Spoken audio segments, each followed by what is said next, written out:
전 세계 가장 까다로운 사람들 중에 하나, 프랑스 사람들이 하루 6,500만 명, 그들이 즐겨 먹는 양식 중에 하나가 바게트라는 이 빵이 있습니다. 근데 이 빵은 굉장히 엄격합니다. 우리가 보기에 아무 맛이 없고 기다랗게 생긴 것이지만 그 제작을 할 때 이 빵은 4가지 이상의 첨가물이 들어갈 수 없어요. 밀가루와 물과 그리고 소금과 효소입니다. 길이 또한 67cm에서 68cm를 넘어도 안 됩니다. 작아지면 이름이 달라지고 또 커져도 문제가 됩니다. 그람수에 있어서도 280g을 절대 넘으면 바게트가 아닙니다. 이렇게 별거 들어가지도 않는 이 양식을 주식으로 먹고 있습니다. 나름 이유가 있겠죠. 다른 것이 희석돼서는 안 된다는 아주 중요한 주식이기도 한데, 오늘 살아가면서 우리가 한순간도 저나 여러분이 잊을 수 없는 것은 바로 이 믿음의 현재성입니다. 우리가 있는 믿음은 상황에 따라 바뀐다든지 또 상황에 대처하는 그런 믿음은 아닙니다. 우리가 믿음의 한계를 만날 때는 많이 있지만은 사실은 믿음은 한계가 있는 것은 아닙니다. 또 이렇게 해야 하고 또 저렇게 해야 하는 것도 우리가 모르는 것만은 아니지만은 때론 아닌 줄 알면서도 어쩔 수 없지 않겠느냐. 그리고 갈등하고 번민할 때가 참 많습니다. 또 그럴 수밖에 없고 또 그렇게 할 수 있는 그 위에 다른 방도가 있겠느냐라는 물음도 할 수 있습니다. 그런데 이 구체적으로 이 모든 경험한 실체를 아주 절실하게 경험한 한 사람이 있습니다. 바로 하나님의 사람, 이 사도 바울입니다. 자, 이 본문에서 바울은 그가 살아왔던 그 세계에 얼마나 많은 시간에 집착을 하면서 살아왔는지 아주 짧은 절이겠습니다만은 그가 살아온 또 당대 그의 위상이나 위치를 볼 때, 학문적 깊이로 볼 때 이것은 참 대단히 충격적인 표현이죠. 내가 너희 중에서 예수 그리스도와 그의 십자가에 못 박히신 것 외에는 아무것도 알지 아니하기로 작정하였음이라. 아무것도 알지 않기로 작정하였음이라. 우린 예수를 알면서 뭔가 더 많은 탈무드도 필요하고 미슈나도 필요하고 이렇게 생각합니다만은 그는 율법에 정통한 분입니다. 구약의 39권을 해석하는데 그를 따라 잡을 사람이 없어요. 자, 그가 이 표현 아무것도 알지 않기로 작정을 했다는 것은 이만큼 섞일 수 없고 섞여서도 안 되고, 이것은 그를 고통스럽게 했던 모든 것들이기도 합니다.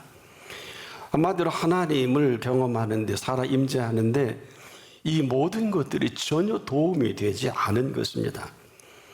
얼마나 많은 하나님의 인도를 거부하게 했고 또 얼마나 많은 성령의 나타남, 바로 이 성령의 나타남과 그 능력을 철저히 거부했던 그 실체를 그는 경험한 그 사람입니다. 그래서 우리가 지금도 얼마나 많은 부분에 우리가 신경을 쓰고 움직여 나가느냐에 따라서 우리의 삶의 움직임이 형성되겠죠. 그러나 우리의 삶의 실체를 우리가 알고 나면 이것은 대단히 충격적인 일일 수밖에 없습니다. 바울은 내가 너희 중에서 이런 표현합니다. 히브리인 즉 유대인 중심으로 이런 집중 표현하면서 그들이 아는 바울은 바울도 아닐 뿐 아니라 그들이 알고 있는 나는 사실과는 다르다는 것입니다. 즉 대단한 율법적인 해석이나 이 철학에 대한 이 정통한 그런 내가 아니라는 것이고, 그러면서 동시에 나는 한 가지 작정을 한 게 있다. 내가 예수 그리스도와 그리고 그의 십자가에 못 박힌 것 외에는 아무것도 알지 않기로 작정하였음이라 이렇게 표현을 찍습니다. 자, 여러분 우리가 살아가는데 예수 그리스도가 그의 십자가에 못 박히신 그 외에 얼마나 많은 거 필요합니까? 그렇지 않을까요? 쉽게 말하면 돈도 필요하고 스펙도 필요하고 또 우리가 일하는 방법도 필요하고 일을 해야 먹고 살지 않겠습니까? 이 얘기는 이런 것이 필요 없다는 의미와 다른 것입니다. 그가 일생 헤매이고 자기의 전부를 드라이브를 걸고 지금 이제 이 분야에 나를 따를 자가 없는 그는 지금 이 표현을 하기 전에 대단히 심각한 생애의 어떤 전환점을 만납니다. 사도행전 9장을 보면 그는 예루살렘의 사내되는 공회원의 대표 전격이지고 그 모든 공문서에 명단까지 작성을 해서 이제 이 사람들을 잡아서 정리하기, 처형하기 위해서 그 명단을 가지고 다메섹쯤 갔을 때 한 음성을 듣습니다. 사울아 사울아 네가 어찌하여 나를 핍박하느냐. 이만큼도 그렇게 하는 줄 몰랐거든요. 자, 이것은 그야 말 그대로 그에게 주여 누구십니까? 사실 그 음성을 듣고도 그는 상상했던 음성이 아니거든요. 자, 왜 그러냐 하면 사실은 모르지 않아요. 그러나 예수님 살아계실 때 바울은 예수님을 못 만난 이유가 있어요. 그는 바리새인이었거든요. 바리새인들은 예수님을 좋아하지 않아요. 그래서 사내들은 공회원 회의할 때도 거기 있었어요. 이만저만 한 청년이 33살 정도밖에 안 됐는데 이 문제가 크다. 근데 마지막 한 주간에 되어진 일을 아느냐?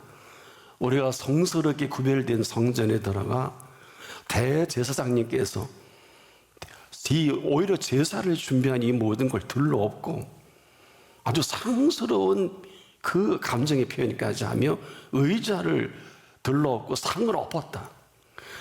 전 세계에서 수많은 사람들이 어쩔 수 없어서 돈을 받고 예물을 드리고 제물을 사야 되는, 그래서 돈 바꾸는 것과 매매하는 것을 허락하는 게 맞지 않느냐. 아니, 대제사장이 결제를 낸 건데 이건 이단이고 이 문제가 쳐다도 안 봤어요. 그 사람을 죽여 없애자고 사내들인 공회에 이 회원들이 결정까지 하는데도 맞다고 동조한 사람이 모르지 않아요. 그리고 십자가에 달려 죽은 줄 알았고 그 다음 관계할 것이 없는, 잘 없어졌구나. 한 대제사장 그랬지 않습니까? 한 사람이 죽여서 백성이 조용하다면 이건 잘한 일이다. 왜? 누가 죽였는데 다시 살아나려 생각이나 하겠습니까? 그 다음 사건은 관심도 없으니까, 우리가 잘 아는 사건은 그들은 전혀 관심이 없어요. 이 사람 사울도 마찬가지입니다. 이런 선지식이 없는 게 아니라 모르는 게 아니에요. 잘 알지만 알 필요도 없고, 이분은 십자가의 처형이 마땅하다고 생각했던 그분이 사울아 사울아 네가 어째 나를 핍박하니? 이거 누굽니까? 당연하겠죠. 나는 네가 핍박하는 예수라. 아주 구체적입니다. 그러니까 꼭 죽은 줄로 알고 십자가 처형으로 이미 끝난 일인데 도대체 이게 무슨 얘기냐면, 우리야 뭐 지금 이렇게 들어서 그런 사건인가 보다 하지만은 사실은 이 사울이라는 사람에게는 다 아는 일이에요. 꼴도 보기 싫은 사건이고 볼 필요도 없는. 그러니 느닷없이 사도행전 9장에 그 음성이 들려진 사건을 우리가 기록하면서 그가 전부 드라이브를 걸고 했던 이 일을 막아섰단 말입니다. 얼마나 열정적이면 사람을 죽여 없애는 살인까지 한 사람이거든요. 자, 우리가 그 상황을 보면 과연 그가 믿었던 하나님은 있을까? 그가 믿는 예수님, 그가 믿는 성령님은 있을까? 한마디로 전무하죠. 우리가 지금도 심각하다면 아마 이 문제가 아마 굉장히 심각한 우리들의 모습이 아닐까. 이것은 지금도 그가 생각했던 예수 그리스도 모르지 않아요. 그가 이 땅에 와서 모든 기사와 이적 모르지 않습니다. 그런데 그는 율법에 대한 부분에 있어서 율법의 잣대로 예수를 보고 그의 행보를 보고 그의 움직이는 모든 것을 점검을 했던 사람 중에 한 사람입니다. 한마디로 불경죄니까 당연히 죽이는 게 맞아요. 그렇게 당연하게 여겼는데 이게 웬일이냐고요. 나는 내가 핍박하는 예수라. 그리고 뭐라 그럽니까? 내가 일어나 성으로 들어가라. 그 이후에 그의 삶의 호흡이나 살아있는 거나 움직임을 허락지 않아요. 내가 일어나 성으로 들어가라. 행할 것을 내게 이룰 자가 있다. 행할 것을 내게 이룰 자가. 아는 대로 사도행전을 우리가 살펴보면 아나니아라는 사람을 친히 예수님 만나 주시죠. 이만 해서 이런 일이 올 것이니 그에게 안수하라. 자, 여기서 우리가 조금 심각하게 여겨야 될 것은 예수를 믿는다는 이 팩트가 어떤 모습으로 시작이 되는가 하는 것입니다. 예수를 믿고 음성을 듣고 그 능력을 맛보고 그리고 내가 살아간다. 사실 그렇게 사울이라는 사람이 살았어요. 정확히 표현한다면 하나님의 말씀을 믿고 그 믿는 믿음으로 자기가 사는 거예요. 모든 613가지 율법의 해석이나 삶의 모든 것들을 스스로 결정을 합니다. 스스로 결정한 이후에 모든 행보를 자기 마음대로 옳다 그르다를 결정하면서 움직여 나갑니다. 그랬던 이 사람에게 정면으로 거부해서 이게 굉장히 하나님이 기뻐할 일이라고 생각을 했는데, 사울아 사울아 네가 어찌하여 나를 핍박하느냐. 여러분, 가장 기뻐한다고 여겨서 움직였던 이 삶의 전부인데, 그래 주여 누구십니까? 라고 묻지 않을 수 없는데 그 다음 나는 네가 핍박하는 예수라. 네가 일어나 성으로 들어가라. 행할 것을이라는 삶의 움직임이에요. 아마 이 시간은 바울에 있어서 기원사와 같고 전무후무한 시간이에요. 왜냐? 그 이후에 그가 움직이는 모든 것들은 그에게 음성을 들려주셨던 이제 그분이 성령을 통해서 나타나고, 그 성령을 통해 나타난 성령의 실체가 우리가 능력이라고 하죠. 그래서 나타남과 성령의 나타남과 능력, 이렇게 표현합니다. 바울이 그 뒤로 움직여서 살아가는 삶의 행보가 완전 이것을 전환점이라 그럴까요? 기원사라 그럴까요? 그리고 나서 그의 행보의 모든 것 속에 성령의 나타남을 경험한 그 가운데 성령의 충만함과 그렇지 못함과 끊임없이 행할 것을 계속 매 시간 매 걸음마다 성령의 나타남과 그 능력으로, 우리가 잘 아는 대로 사도행전의 전반은 사도 베드로가 이어가고 그 후반에 이제 유명한 사울이라는 히브리 이름에, 그리고 로마식 이름에 바울이라는 청년, 이 사도 바울의 시간이 계속되죠. 우리가 여기서 경험하는 것은 그가 만난 성령이 나타나는 그 능력이 바로 사도행전의 능력이거든요. 그 능력의 실체가 그를 사울아 사울아 네가 어찌하여 나를 핍박하느냐. 자, 이 표현 속에 그가 증거하는 실체, 그가 증거해야 되는 주제, 그래서 이 본문에도 그가 하나님의 증거라고 할 때 그는 아무 증거도 아닌 증거를 가지고 살다가 사람을 죽이는 증거예요. 내가 옳다는 거예요.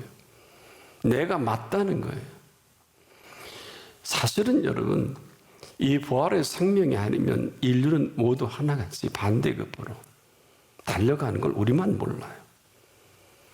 바울은 이게 얼마나 비극적이고 얼마나 치명적이고 얼마나 불행한가를 잘 경험한 거예요. 여러분, 우리가 가장 행복해야 될 시간에 행복하지 못하는 것처럼 불행한 게 어디 있을까요?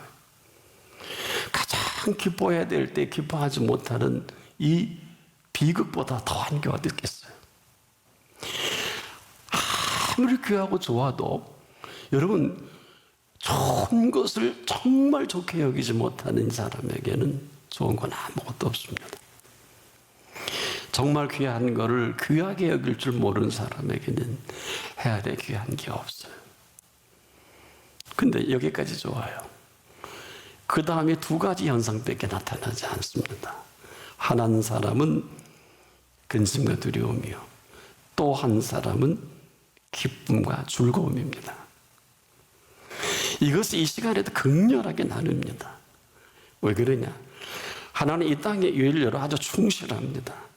내가 율법도 해석하고 성경 66권도 내가 믿고 싶은 대로 알고 싶은 대로 움직이는 사람에게는 기쁨과 즐거움이 있을 리가 없죠. 혹시 내가 돈 많이 벌고 내가 인정받고 내 위상이 높아지면 대제사장이라도 서기관 바리새인 되면은 은총받고 아주 그 추대를 받고 뭐 사람들이 다 그런 거에 명예의 욕심으로 그럴 수는 있겠지만 과연 그를 기쁘게 하고 즐겁게 할까? 그러나 이 모든 것들이 내가 원하는 내 원함에 충족일런지 몰라도 우리 인생은 어떻게 지으셨나요? 밥만 먹고 살 수는 없잖아요. 저와 여러분은 영혼 육으로 지으셨단 말이에요. 그래서 우리는 영적인 것도 만족해야 되고 혼적인 것도 만족해야 되고 육체적인 것도 만족하기 전에는 피할 수 없어요. 이건 어쩔 수 없어요. 하나님 우리를 지으실 때 영혼 육으로 지으셨거든요. 근데 이 영이 언제부터 시작을 했을까요? 그 코에 생기를 불어넣으시는 하나님의 생명으로 시작한 인생입니다. 그래서 이것을 시작할 때 잘 들어주세요. 어떤 행할 일을 준비해 두셨습니까? 이 생명으로 살아가는 사람의 살아가는 삶의 동서는 네 글자로 기쁨의 동산, 기쁨 동산에 살 수 있는 은총을 주신 거예요. 근데 이게 사라져 버리니까 쫓겨난 거예요. 근데 이렇게 우리를 아름답고 보기 좋게 생명으로 불어넣으셔서 이 생명으로 살아갈 그 모든 것이 얼마나 대단한가 하면 창세기 1장 28절에 보면 너는 생육하고 번성하여 땅에 충만하라. 땅을 정복하라. 그리고 바다의 고기, 공중의 새, 육중의 지상의 모든 움직이는 동물을 다스리라 그랬잖아요. 우리 보고 키우라 그런 게 아니에요. 이건 다 지어놓으신 것들입니다. 이렇게 어마어마한 영혼 육으로 저나 여러분을 지으셨기에 이제 이것이 다 닫혀진 거야. 사울이라는 청년 닫혀졌기 때문에 이 세계를 전혀 몰라요. 우리 혼과 육을 통해서 자기가 공부한 율법에 613가지 해박하게 정리하고 해결해서 예수도 죽이는 게 맞고 대제사장 서기관 바리새인 장로들과 같이 어깨를 나란히 폼잡고 다녔습니다. 내가 바리새인 중에 바리새인이라는 표현을 거침없이 한 거는 나의 이 모든 율법이나 성경에 비추어서 다른 사람이 나를 따라올 자가 없지 않겠느냐. 한마디로 성경의 천재죠.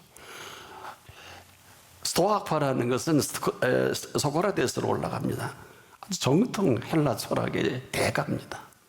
그런 사람들이 얼마나 그를 존경했겠습니까? 이건 사실입니다.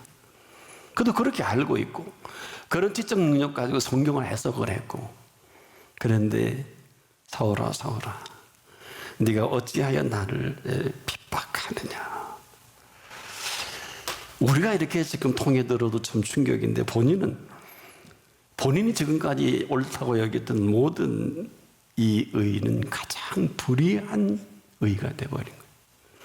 이 불의한 부위로 가장 불행한 사람으로 이것이 정리될 때 그는 거침없이 나는 죄인 중에 죄인이요 괴수 중에서 틀린 얘기 없어. 엄살이 아니에요. 여러분 포행자요 뭐 얼마나 악랄했는지 살인자니까 뭘 무슨 얘기를 합니까? 이건 엄살이 아니에요. 였더니 이 얘기는 한마디로 뭘 모르고 이 짓거리를 한 거를 아주 몸소리치도록 아주 보기도 싫은 거 있지 않습니까? 몰라서 가장 똑똑한 이 사실이 그를 가장 불행하게 한 근거가 되고 이 땅에서 가장 불행할 수 없는 그에게 행복하신 그 음성을 들려주신 거란 말이에요. 그래서 이분에게 오늘 본문은 독특해요. 그리스도 예수와 그가 십자가에 못 박히신 것 외에는 우리는 지금도 이건 종교적인 사건이고 그래야 되는 걸로 알고 있지만은 이것은 하늘문이 열려지는 시간과 공간에 제한된 인간의 생명이 시간과 공간을 만드신 시간과 공간 속에 우리의 생명의 주인이 영원토록 그 생명의 기쁨과 즐거움으로 살아가게 하실 그 길을 십자가에서 열어놓으신 거예요. 그래서 그 외의 모든 것을 내가 아무것도 알지 않기로, 그건 안다는 게 내가였거든. 아무것도 알지 않기로 작정을 했다. 왜?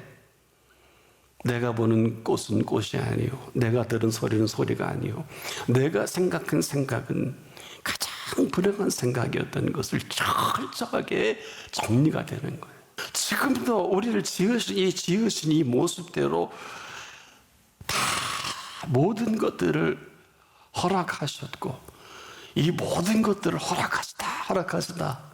너무나도 그 음성도 기울이지 않고 지 멋대로 해석하고 살아가는 이 사울이라는 청년 속에 나타난, 그분이 나타나면 어떤 모습일까? 사실 사도행전 9장에 나타난 사울아라고 나타난 이분은 보혜사 성령을 통해서 나타나신 부활하신 예수 그리스도입니다.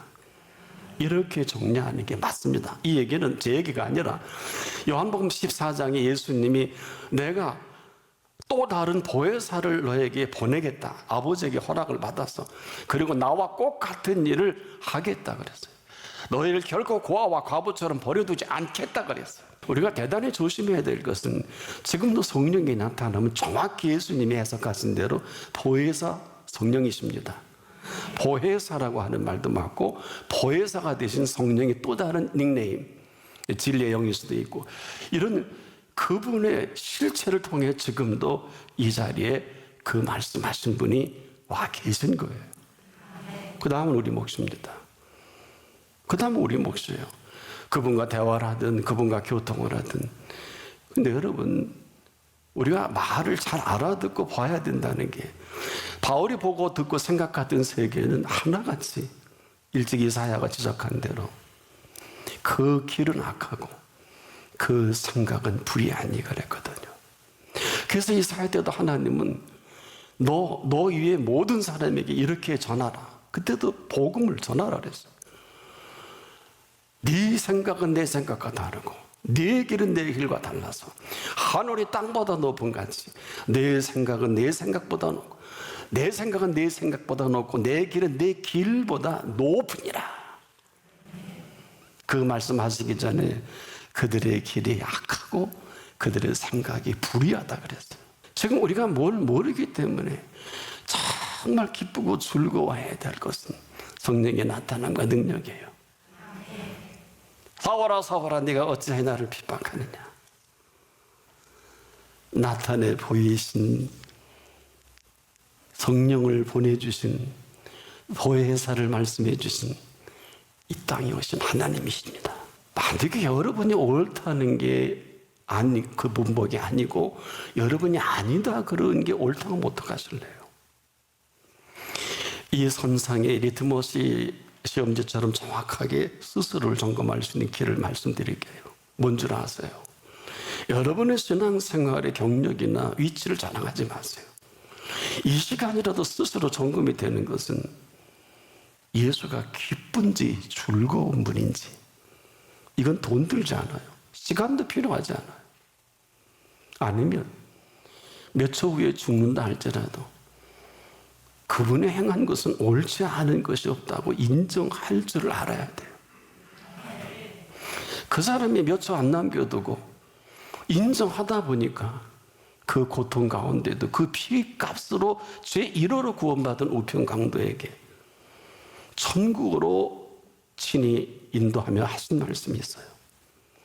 이 사람의 행한 것은 옳지 않은 게 없다고 정확한 고백을 마감하면서 그가 긍휼을 구합니다. 여러분들이 분명한 고백 속에 십자가상의 우편강도에 나타난 성령의 역사는 낙원을 이끄시죠. 사망의 권세를 이기시지요. 지금도 우리가 가장 핵심 진리요, 핵심적인 메시지. 여러분이 지금 무슨 일이 어떤 상황이 있다 할지라도 성령은 말씀하십니다. 성령은 지금도 능치 못함이 없으십니다.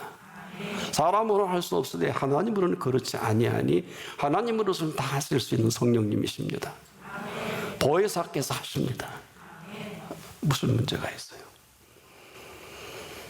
지혜를 구할 줄 몰랐던 그 지혜로 사람을 죽이는, 똑같아요. 우리도 지금 여러분의 지혜는 죄송한데 망하는 지혜예요.